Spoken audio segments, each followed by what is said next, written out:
Alrighty guys, so today is going to be episode 1 of my radio review series. So today's video is going to be a review of the RadioShack 12250. So yeah, let's get started. So here's the radio. It's actually really nice, and these are like literally everywhere on eBay. So if you guys are planning on getting one of these, by the way, definitely do so. They're cheap, they're very well worth the money.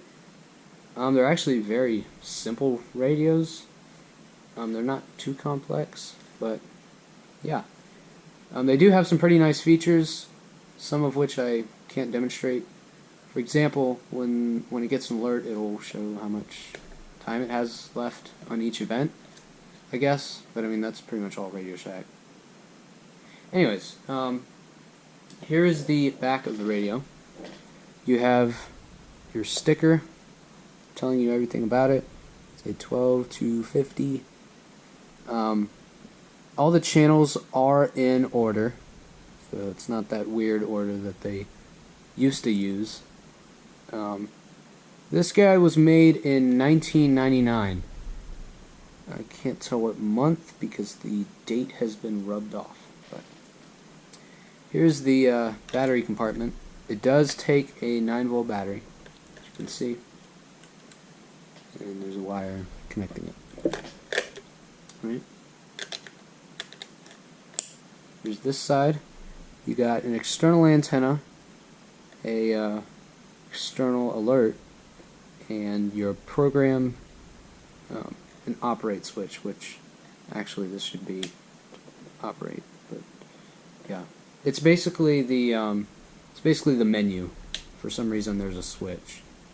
So I don't really know why they put a switch, but they did. On the bottom here, or on the front, I guess, we have a volume and power switch. So to turn it on, you wait till it clicks, and then the speaker volume, you just keep turning it up. And then this is the alert tone volume. So to turn it on, you turn the volume knob until it clicks, and then the screen should do a character test and should say weather alert on. So the menu, to program this radio, anyways, you want to switch the program switch back here to program, and then once you do that, this will say CH1 162.400. And then you want to go ahead and take off this keypad here, which can be kind of complicated sometimes. Yeah. So basically, this is telling you to select your channel, basically. And you can hear if your channel has good enough reception by hitting weather. And obviously, if there's no sound. So, if we extend the antenna here. 54 degrees, wind variable at 7 miles an hour. You can hear. It was cloudy. I actually do get very good reception on this station, but it actually does not serve my county. So you want to look up, obviously, what county you're in, and what station serves your county. So once you find that out, which, by the way, this menu will time out after a while, so if it does that, you want to go back to operate and then back into program, if it just automatically goes back to weather alert on. But anyways, so you want to find your station. So once you find that station, or stations, you want to basically just press the keypad, 1 through 7, obviously 8, 9, and 0 is going to beep at you. Also no will. That's interesting. Anyways, once you find your station, so I am on channel 7, so I'm going to hit channel 7. Athens, Greece, wind northwest at 20 miles an hour, gusting to 30 miles an hour. Wow. Birmingham, it was cloudy. Channel 6 also serves my area, so we can... 14 miles an hour at central Georgia. So I don't have really good reception on that, so I'm just going to hit 7. 5 miles an hour. And then once I've decided that that's going to be my channel, I hit yes. Then it's going to say alert, and then you can 49. turn off the broadcast. So then it's going to say alert. This basically is now asking you, do you want it on voice or do you want it on tone? There is a way to put it on display, and I say display because there's no alert tone, but the broadcast sometimes still plays. Depends on what alert is issued, I think. Anyways, so this is actually tone. So if you don't want tone, you hit no, and then it will say voice, which I'm going to put this down so I don't accidentally whack myself in the face. Anyways, now it says voice. So if you want voice, you're going to hit yes, or if you want tone, it should still be on alert, and then you hit yes. But I want voice, so I'm going to hit no, and then yes. This is literally asking you, do you want a continuous backlight, yes or no? There's no way to completely disable it. So continuous backlight, yes or no? Yes. Then it will say single. This means single or all counties, or if you hit no, it'll say multiple, which means multiple counties. So the reason I said single or all is because the way you actually program it to be all counties is through the single option. So when you first get this radio, which by the way I factory reset this before doing this video, so all these settings are right when you get the radio. Anyways, if you want it to a single county or all counties, then you hit yes, but obviously if you want multiple, then you hit no and then yes. But I want single or all, which I want all counties, so I'm going to hit yes. So to program your county, if you want it on all counties, it should say 99. You can just leave it. You can hit yes. But if you want it for just one county, then you hit no, and then you input your county code, which obviously I know this is not a real FIPS code, but right? Yeah. Once you input your county code, which, I mean, obviously you would input your actual county code, and it'll, yeah, but once you know your county code and you put it in there, then yeah. And if you ever make a mistake, you can hit no, and then it'll restart it. So you can do, and you're like, oh no, I still made a mistake. You can hit no again. 0, 1, 2, 3, 4, 5. Right? And there you go. Obviously that's not my FIPS code. You know, I bet that's a real FIPS code. Because it has a 0 in front and it's an odd number. That would be interesting. Anyways, once you correctly input your county code, you hit yes. Oh no, we're under a severe thunderstorm watch. Not really. This is alert blocking, which I believe the RadioShack 12249, which has the screen down here and the keypad up there. I believe the RadioShack 12249 does not have this, but anyways. So basically from here, you're basically going to hit yes if you want it to sound the alert siren for these alerts, or no if you don't want it to sound the siren for those alerts. So severe thunderstorm watch, yes. Severe weather statement, there's the statement light. Woody Green statement light. Alright, whatever. Yes, I want those. Yes, yes, yes, yes. So let's say you get tons of river flood warnings and aerial flood warnings, and they're annoying because you don't live by a river or whatever the reason. You hit no. So once you hit no, it doesn't look like it's going to do anything, but you actually just disabled that alert from playing the alert siren. It still might turn on the speaker. It kind of depends. These are really weird with that for some reason, but yeah, just flood. Flood statement, yes. Winter storm watch, yes, yes, yes, yes. For some reason, you can disable blizzard warnings. I don't like that.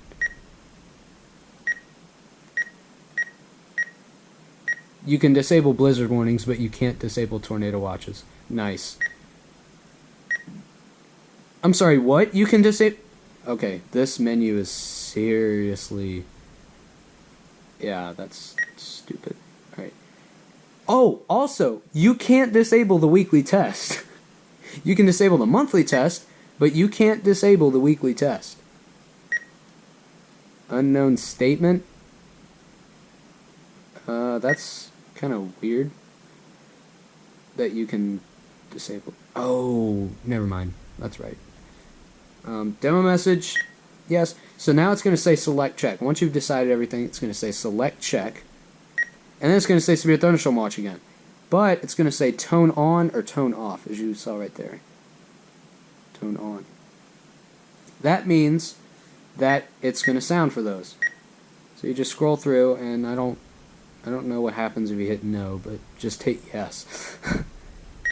And then obviously flash flood, warning, tone on. But as you can see, flood watch, tone on. But if you get to flood warning, as you can see I disabled that earlier, so it's going to say tone off.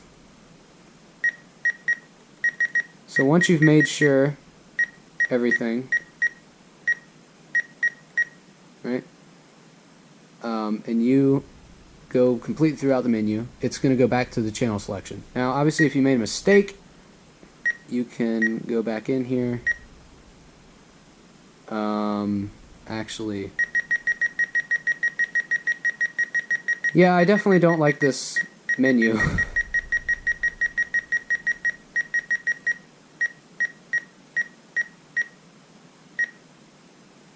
So for all counties, it's 99. So, alright, I already enabled all the events on there. Alright, so once you're done with that, you want to program this, or flip the switch back to operate. And then that should be it. Let me just check my list here. Reception and speaker quality, and then the alert test. So once you're done programming, you can take your cover and put it back on, or just lose it like I did. I'm actually borrowing this one from another 12250 that I have that is out of service. So yeah, anyways, here is the, actually I need this off. Here's the speaker quality and reception. The reception actually is not great. Do not get one of these for DXing, because it is not going to work well. I can't even pick up channel 6, as you saw. I mean, this serves my county, so like, really? But anyways, with my WR120 I get perfect signal. But it gets KEC 80. Marietta, it was cloudy. Which is good. So yeah, here's the little bit of KEC 80 with the speaker. Mableton, it was cloudy, 53 degrees, wind northwest at 13 miles an hour, gusting to 21 miles an hour. Peachtree City, it was cloudy, 60 degrees, wind northwest at 18 miles an hour, gusting to 29 miles an hour. Lawrenceville, light rain and fog were reported, 52 degrees, wind west at 5 miles an hour. Cartersville, it was cloudy, 54 degrees, wind variable at 3 miles an hour. Kennesaw, it was cloudy. So here's the other 12250 I was talking about, is now out of service. I'm going to go ahead and show you guys the speaker quality of this one. It is much worse. You can either get one like this one, it's literally a 50-50 chance. You can either get one like this, wind northwest at 7 miles an hour. And then there's some 12250s that sound like this. Degrees, wind northwest at 16 miles an hour, gusting to 28 miles an hour. Which I know it's horrible, but that's one of the risks that you take when buying one of these guys. So yeah, so now is the alert test. So let's get everything out of here. Alright, so the way you do the alert test is you turn it off, like all the way. Turn it off, and then hold the off button here, and then turn it back on, and then all three lights should light up, and it should say test mode. Now, to test the alert siren, you just hit alert.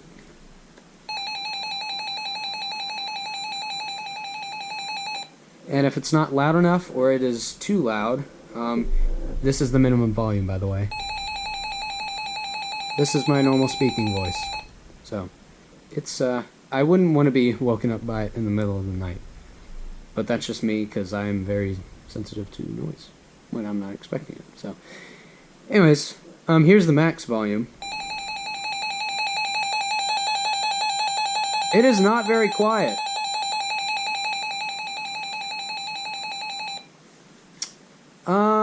But yeah, and then obviously to cancel the alert test and turn back on, do that. And to factory reset it, you actually stay on that screen, and then you hit 8, yes, and then turn it off, and turn it back on. And then you have factory reset the radio. Yeah, guys, thank you all very much for watching this video, and I will see you all in the next one.